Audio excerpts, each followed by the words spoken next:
I think spoken word is powerful because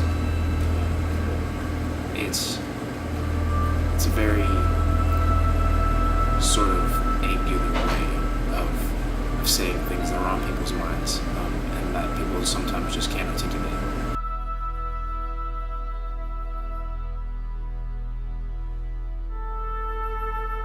To me, spoken word is three things. It's a way of expressing myself, a form of social commentary, and a means by which people can teach God's word. To simply call it a form of self-expression, to simply call any form of art a form of self-expression is shallow. I think because there is universal truth, the truth of Christ, that binds all things in the universe together as they all spring forth from the Creator. And art is a window through which we can see that.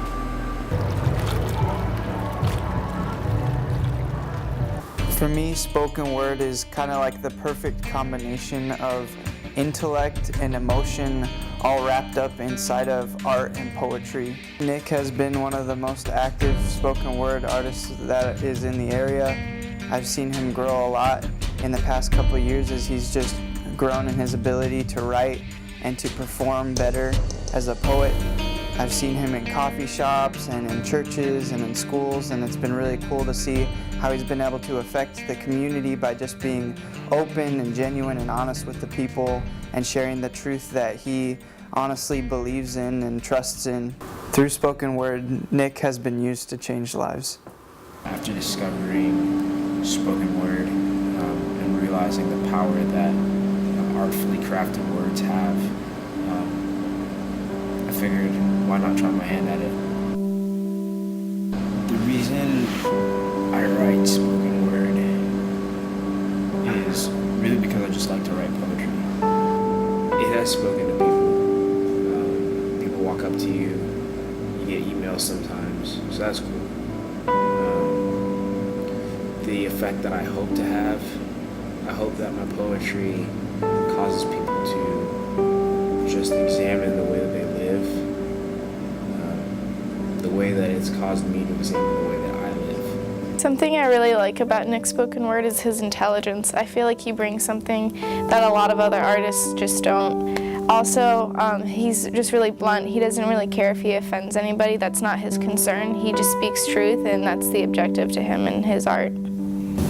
Nick's spoken word is something that's convicted me in a few areas of my life. His boldness and vulnerability that he brings into his spoken word is something that I've noticed, and I've just been kind of encouraged to bring that into my relationships with my peers, and I've learned kind of the importance of being critical but in a positive way, so just being bold like that. Through spoken word, Nick has been used to change lives. Who do you think you are? Because who you think you are is who you are, right? That's the premise. In a culture of cinema where everyone is their own screenwriter and lead actor, put your hand to the plow of the word processor. Somewhere along the way, we made typing and acting down. How does that make you feel? To know that you have the power to create with authorial authority. Conversely, the power to destroy. You don't like this universe? It's clickable. Drag it to the oblivion of the trash man. You could rewrite your history. They say, to the victor go the spoils. Well, I guess that makes reality a humiliating defeat for at least most of us. Who do you think you are? And this time I mean for that question to upset you, because you presume much to think that you thinking thoughts grants you ownership of the prose that God penned, mutinous plagiarist. Like, does who you think you are matter because you think it? How arrogant. Like a child dismissing his parent because he wasn't privy to the experience that taught Lady Wisdom what she's worth, and she'd love to share it with you. Girls, she'd love to tell you where you're from. That your flesh made of earth and her flesh made from Proverbs have the same father. That you live in a time when identity is itself the crisis, and that your inability to remember your home address has caused you to forget.